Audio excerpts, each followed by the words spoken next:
Hello, good evening everyone. Kamusta na kayo? So today is my holiday. Hindi ako pumasok ngayon, Monday. Dahil may ginawa lang kami.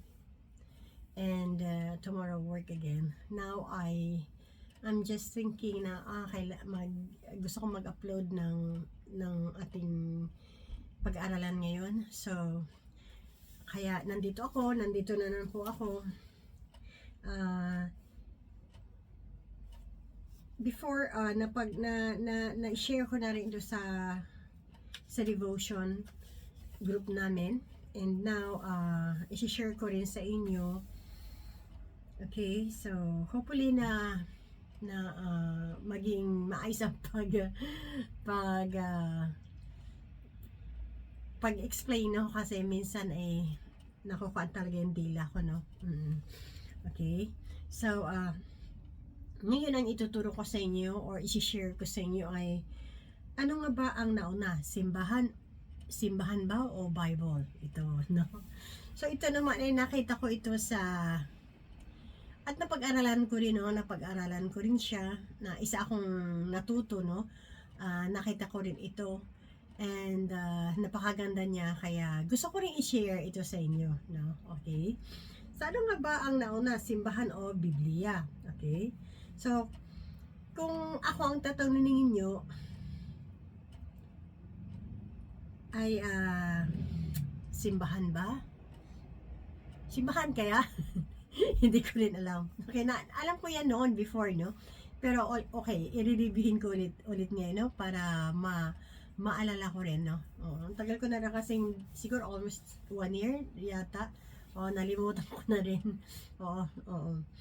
Okay, so kaya kung kayo ang tatanungin, ano nga ang nauna, simbahan o Biblia? Yan ang sabi rito, no?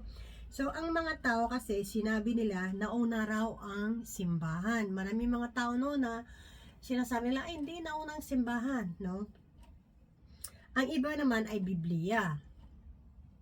Kasi, iniisip ko, para sa akin lang, kung naunang simbahan,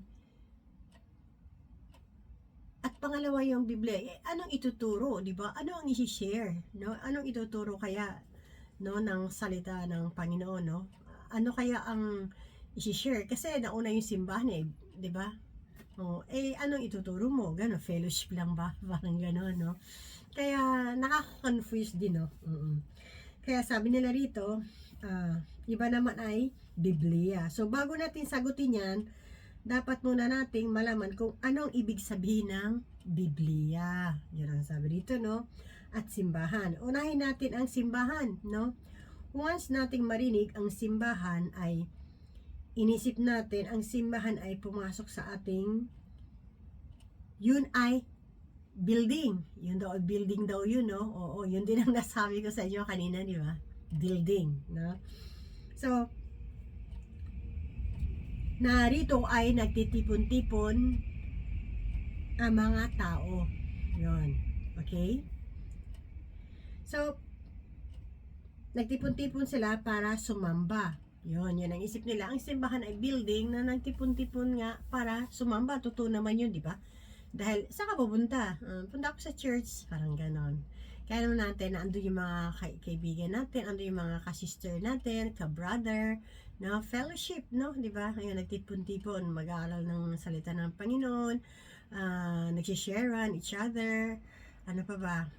Minsan may mga problems, advice, di ba? Parang ganon, no? So, iniisip natin yun. Ang simbahan ay, yun ang sabi nila, buildings nga raw.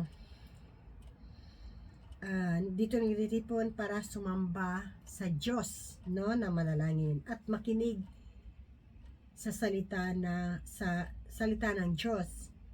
So, ibig sabihin nito ay simbahan ay isang iglesia, no? Iglesia, isang church, no? Iglesia, church. So, ibig sabihin ng Greek ay Eklesia. Yun ay ibig sabihin nun. Ibig sabihin ay assembly or called out ones. Yun ang sabi dito, no? Pag sinabi ng iglesia or church, ay hindi ito gusali, no? Hindi daw ito gusali. Ang original meaning ay ecclesia, ibig sabihin ay mga tao, no? Mga tao raw ang ibig sabihin niyan, hindi daw siya buildings, no? Hindi buildings. So, ang ating pinag-aralan ngayon ay hindi buildings, hindi yung simbahan, kundi church, no? Tayo ito, no? Na nagsama-sama, no? Sino ang mga taong ito ay nagko-consider kanito kung ikaw ay naman ay isa ka bang mananampalataya. Yan ang sabi, no, kay Kristo. Kasi tayo bilang church, tayo ay katawan. Ang ulo ay si Jesus. So, ito na nga, no. So, ang church pala ay tama yung sinabi ko rin, at ito naman ang nangyayari sa atin, kahit mga tao tanungin nyo, ganun din. Pero, kung intindihin natin, ay ang tayo ay ang church. Minsan kasi ako rin, pag nag-share ako ng Word of God, Sunday School, no? Before, nag-preach ako before, long time ago. Usually sa Sunday School, no? Good morning, church. Ganun yan. Noon, hindi ko alam yun. Good morning, church. Bakit? Church naman ito eh. Bakit mag-good morning ako sa church, di ba?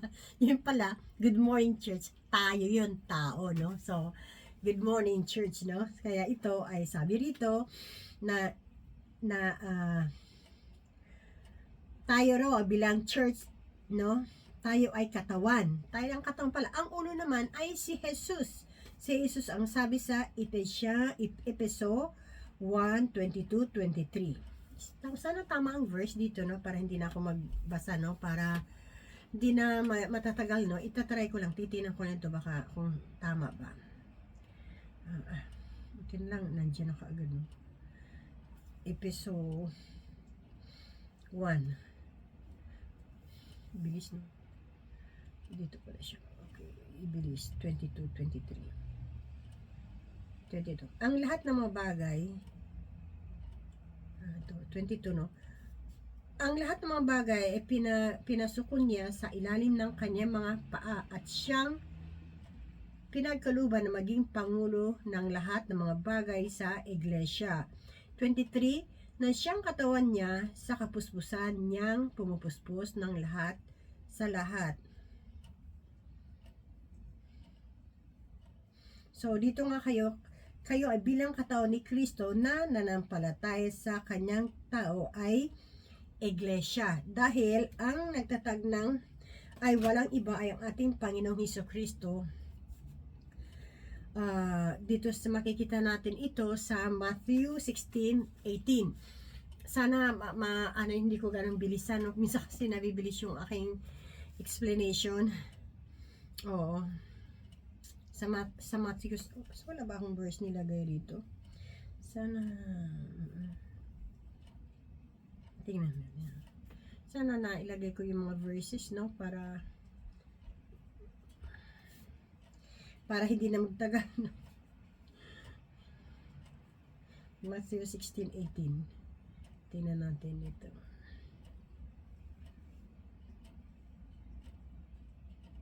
Ito. At sumagot si Simon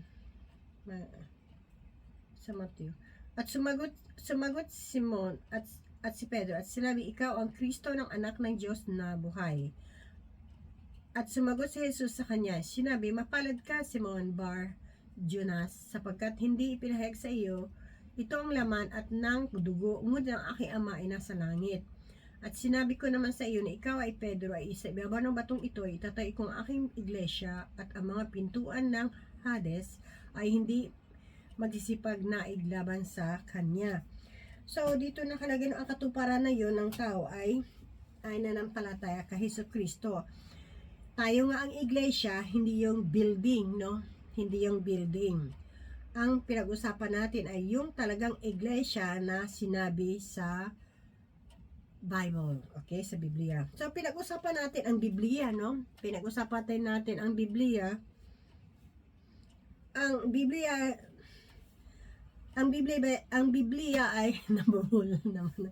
Ang Biblia, ano ang Bible? Ano kayang Bible, no? No, ang Biblia, ano yung Bible, no? alam natin ito ay Biblia, alam natin ito ay libro, no? Libro. Pero hindi ito basta-bastang libro lang, no? Hindi siya basta-bastang libro lang. Ito ay compilation ng mga libro dahil ang libro ay hindi lang sa isang book, iba-ibang compilation. Kumbaga ito ay isang library, no? Sa bagay, ganun nga library kasi 'di ba iba ang nanunulat noon, 'di ba? Oo. Ang iba-iba ang nagsusulat doon sa Bible, no, marami. Kaya ano 'yan, pag magre-research ka sa ilan natin, mag-research ka lamang tipan, basahin ko. Siyempre, mabasahin natin. Siyempre, doon natin makikita ang katotohanan ng salita ng Panginoon, no? So, before no, napag-aralan ko rin yun na yung mga nagsusulat doon ay they feel the Holy Spirit, no? Sinusulat nila yun. O salita yun ng Panginoon, no? Sa mga nangyayari, no? Kaya kung baga ito ay isang library kasi marami ring nanunulat ng Bible, hindi lang isa. Actually, 40 daw ang nanunulat, no? 40 nanunulat ng Bible, higit sa lahat, iba-ibang panahon din. So, hindi lang pala yung ano yun, pag nagsulat ng Bible ay 40 na tao ang nagsulat nun. So, iba-ibang panahon yun, no? So, ang tagal, no? Ang tagal matapos yung Bible, no? Na mabuo, matagal, no? Kasi kahit na 40 na tao ay matagal pa rin, no? At nagsulat ang nagsulat na ito ay higit sa lahat iba-ibang panahon at nagsulat halos libo-libong taon. Ang tagal pala, no? Libo-libong taon, no? Bago mabuo ang Biblia na meron tayo. Maraming book na compile rito, no, sa Bible at nahati ito sa dalawa. Ang una ay Old Testament. You know, Old Testament at ang New Testament. Ang Old Testament ay halos na nakafocus dito sa mga lost sa history o sa mga prophecy patungkol ito sa Israel, at ang New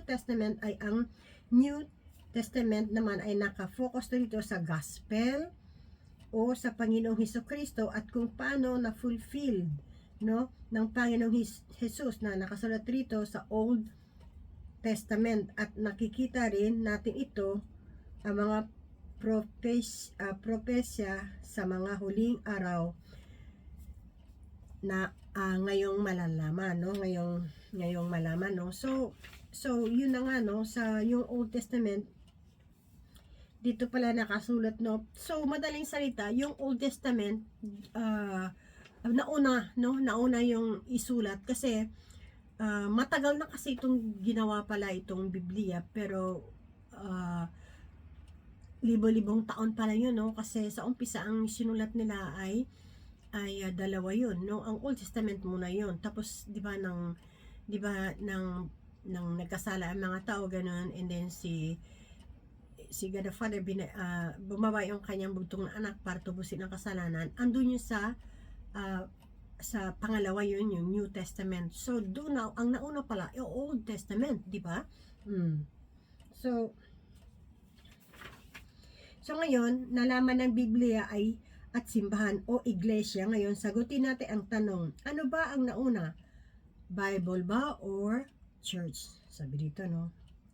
So, hindi natin masasagot ang isang sagot lamang, no? Hindi natin masasagot na. Pero for me, ang pagkaalam ko, syempre, nauna talaga yung Old Testament, di ba? Kasi binuo itong Biblia ay wala pa yung New Testament, no? Hindi natin masasagot ang isang sagot lamang kasi pwede rin namang ang Biblia or iglesia daw ang iglesia daw ang nauna. So ang explain dito, dahil yan, para naintindihan dapat ay nating malaman ang church ay hindi ito building, no? Kanina pa nakasulat dito, ang church ay hindi raw building. Hindi natin mapag-usapan kung kailan ito naitayo. No, hindi ito napag-usapan kung kailan natin itayo. Bakit kaya? So ang pag-usapan natin kung kailan nagsimula ang iglesia doon sa Biblia.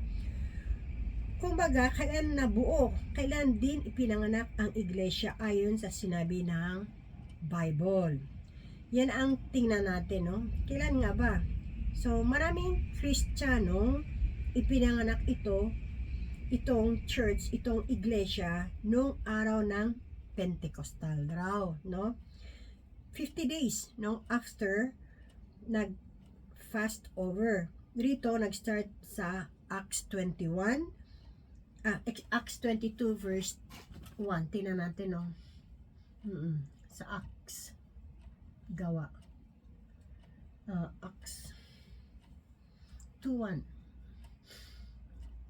At ang dumating ang araw ng Pentecostes, silang lahat ay nagkatipon-tipon sa isang dako. Yun na nga, no? After ng time na yan ay nagsimula na ang pinanganak na yung church, at yung time na yun ay nagsimula na ang church or iglesia. So, wala silang Bible noon. Wala daw Biblia pala noon, no? Oo, 50 years ago, no? Hindi 50 years. Wala daw, yung church daw yun ay wala pa silang Biblia na binabasa. Yun na nga, no? So, nagtipon-tipon sila, tapos wala pang Biblia pala. So, hindi natin malaman, no? Wala pang Biblia, no? Wala silang Biblia na binabasa. Katulad natin ngayon na pinag-aralan natin, ang source nila yung sa Old Testament. Sila ay bumabase kasi kung babasahin yung gospel, nasabi rin sila na mga verse sa Old Testament sa noong panahon ni Jesus, at ang unang iglesia, ang pinakagamit nilang source noon yung Old Testament ay yung mga oral tradition, no? Siguro yun ang yung nangyayari, no? Nangyayari, walang silang pinag-aralan, kundi yung nangyayari, nagkatipon-tipon, no? O oral tradition. Ito nakasulat dito, no? Ito ay mga oral preaching noong unang panahon, no? Oral preaching, no? Ang ginagamit nila kasi wala pa ang Biblia noon. Para malaman ang magandang balita, ang binabasa nila noon ay ginagamit nila yung tinatawag nating natura daw. Natura ang tinatawag noon, no? Ang pinta noon, tube, yun yung nakita natin after sa pangyayari na itong apostol, no? Si Apostol Pedro, na nangangaral siya, at sa mga pangaral niya sa 3,000, no? 3,000, no? Ang dami, no? 3,000 na tao ang niligtas, na convert ng mga Kristiyano nung time, no? So 3,000 na convert na Kristiyano, no? Ang nagkuano na ay si Apostol Pedro, no?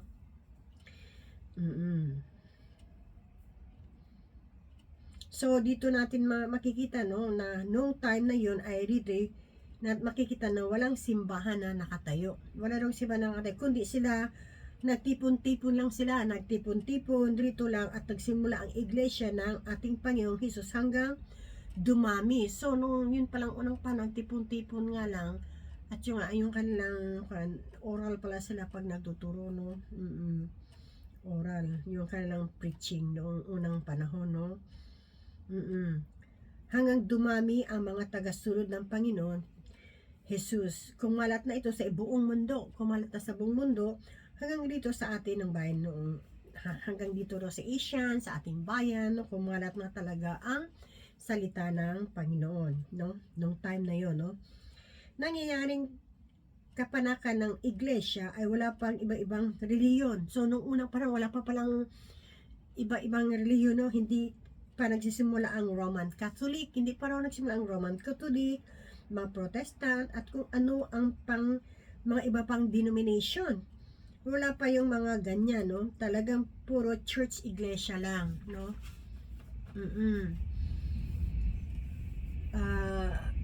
Sagot ito, no, mga ano yan, mga puro church iglesia na group na tao na nagsama-sama lamang sila, ang tinatawag na church, no? So nung unang panahon pala walang church noon, na grupo-grupo. So nakakuan si Apostol Pedro, no, 3,000 ng tao hanggang kumalat na sa buong mundo ang salita ng Panginoon. So madaling seta, wala pa palang yung iba-ibang relihiyon, no, kundi puro iglesia lang pala, no, na ano yun, puro church, iglesia lang pala na group na tao na nagsama-sama lang pala, no? So, nung time na yun, wala pang New Testament, no? Wala pa raw yung New Testament, hindi pa naisulat. So, sa 33 AD, nagsimula na ang church ayon sa scholar na nagsimula na sa New Testament. Halimbawa, yung Mark, ayon sa mga scholar, yan ang naunang sinulat. Ang Gospel, yung Mark, around 66 to 74 AD.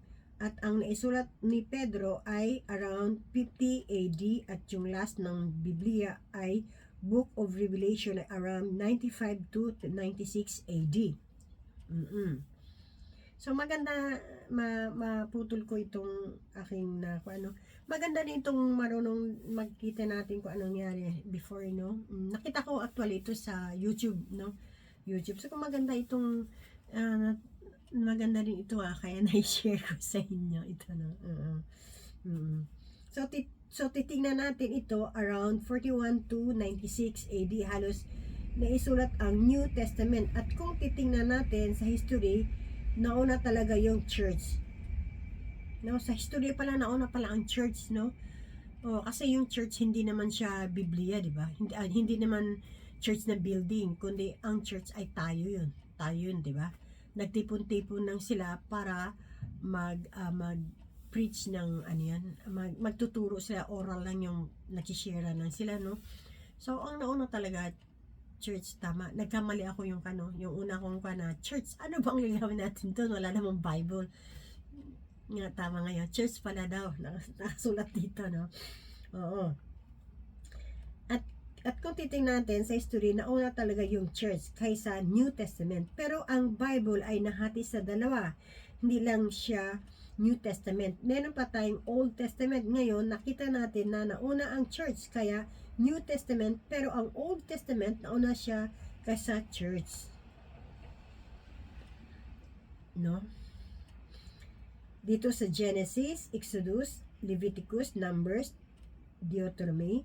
Ngayon, maraming scholar ay naniniwala ang first book of Bible or yung Pentateuch ay si Moises, no? Ngayon, kailan ito naisulat na buo yung Torah? Sa 1391 to 1271 BC. So halos naisulat ang Old Testament sa 165 BC, no? Bago nabuo ang iglesia, at yun ang ginamit nila ngayon. Pag-usapan natin yung hawak nating Biblia, no? Pag-usapan natin hawak nating Biblia na kung kailan sila nabuo ng Old and New 170 to 480. Matagal ang proseso ang panggawa ng Biblia. Matagal talaga, di ba? Kanina nabanggit natin ilang taon, no? Ilang taon bago nabuo talaga, no? Oo. At pag-compile ng Biblia ay kasi matinding pag-aaral, no? Matinding pag-aaral talaga, no? Pang ginamit dito at mga pagdidesisyon kung anong books ang isasama nila si Biblia. So siguro, kung anong book siguro, kasi minsan marami ding hindi talaga lahat na inilagay sa books yung mga iba-iba pa, no? Kasi pinili lang pala, no? Pinili nila. Kaya yun, yun na nga. Hindi, minsan kasi mayroon din, nakikinig ako sa mga ibang mga nakakabasa rin ako, ganon. Wala yun sa books, ganon. Ayun pala, hindi na isulat, no? Hindi na isulat, no? Kaya pinipili lang talaga kung sino ilalagay sa Biblia, no? Sa Bible, no? Pinag-aralan pa nga ang mga scholar ang mga una ng Kristiyano, kaya hindi ganon na kadali ang pag-compile dito sa Bible. Ngayon, sino ang nauna? Ang Church o Bible? Ang nauna ay Church, kasi hindi basta-basta na-compile agad itong Bible. Marami pang dinaanan ng mga proseso. Ang sagot ay hati raw. Hati raw siya.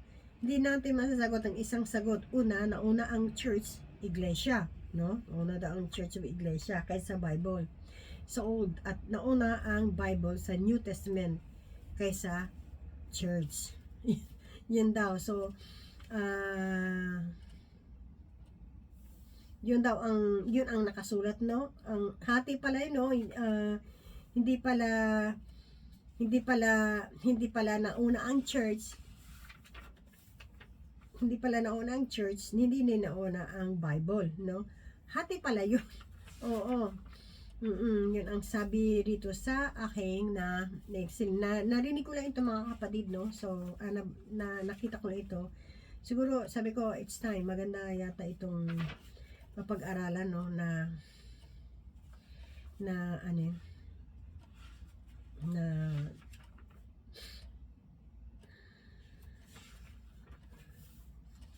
mm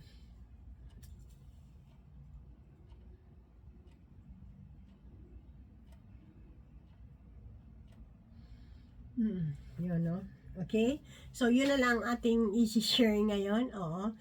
Binasa ko lang ito mga kapatid dahil minsan baka merong ding magtanong, ano bang nauna, Bible? O, di ba? Kaya maganda rin na may ano yun. Siguro, para alam natin, hindi pala kailangan ang building, hindi pala, kanina sinabi ko rin, kung church, ano i-share nila? Hindi pala yun, no? Ang church, yun na nga, anyway, alam din naman natin yan, pero pag minsan common, sa kayo pupunta? Church, di ba? Kaya kung nauna ang church, anong i-share? Wala namang Bible, walang gano'n, di ba? Pwede din yun, sa ngayon, ay yung yung testimony, di ba? Pero kung pag-aralan natin ng gusto about sa mga verses at saka sa deep na pag-aralan ay ang church ay tayo, ang ulo ay ang Panginoon. And then, yun na nga, ang church ay ito yung iglesia na walang hindi building, tao na noong unang panahon ay sila ay nagsama-sama para mag-oral na preaching, no? Pero kaya kasi dahil matagal talaga ang proseso ng Biblia, matagal daw, no? Pero ewan ko kung nabasa ko ba natin yung sa Old Testament, pero inuna nila yung Old Testament, di ba? Siguro na una yung Old Testament ang natapos, pero matagal pa yung kasi bago pa pinanganak si Jesus, di ba? Kaya siguro matagal talaga. So, ang sabi nun, even daw. Nakalagay nito, even daw. Yun sabi. Okay? Yun na lang po.